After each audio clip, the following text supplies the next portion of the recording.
একটা ছেলে তোমাকে পাগলের মতো ভালোবাসতো। শাওন, এতটা ভালোবাসছে এই ছেলেটা, যে ছেলেটা তোমার চিটিং এর শখটা খাওয়ার পরে মেন্টাল হসপিটালে ভর্তি এখনো না।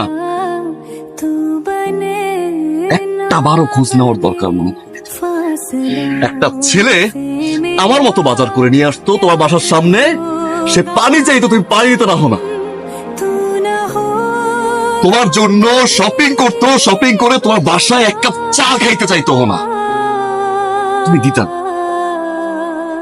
একটা পাপ্পি, সেই পাপ্পির গোসল করার জন্য যে মিনি প্যাক সেটা কিনতে তুমি কাটাবার পাঠাতে হও না।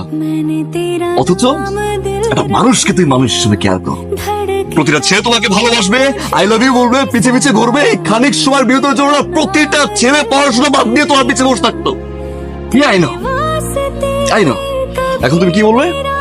আমি জীবনে একজনকে ভালোবেসেছিলাম, সে আমার সাথে চিট করছে, তারপর থেকে আমি